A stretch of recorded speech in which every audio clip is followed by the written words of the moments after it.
I'm live. What? My very first YouTube live broadcast.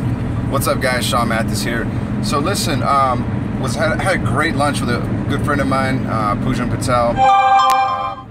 Really smart guy, and it's always important, I think, that you guys have try to have lunch with somebody that you can really bring value to and get value from. And we talked about personal branding, and one of the things that I told him, because he's a brilliant guy, and he's like a serial entrepreneur, has a lot of stuff going on.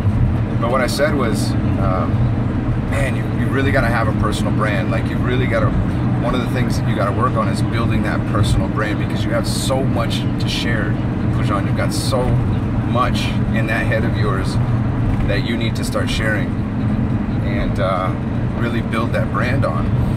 And, you know, I talked about authenticity a lot lately, and I had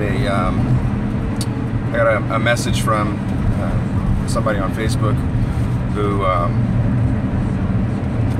told me, you know, a deeply personal story about authenticity, and you know, I told them the same thing. Like, you have a powerful story that you need to share. And so what I want to tell you guys is that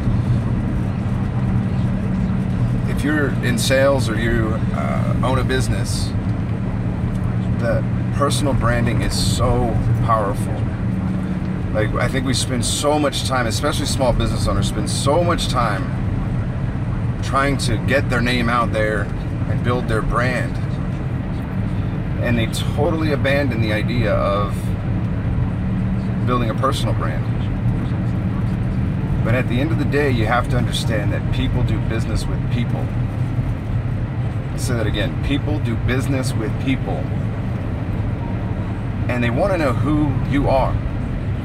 Who are they doing business with? What is your personal brand?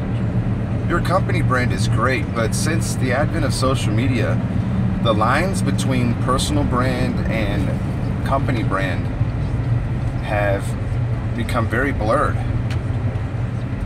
So you are your company's brand.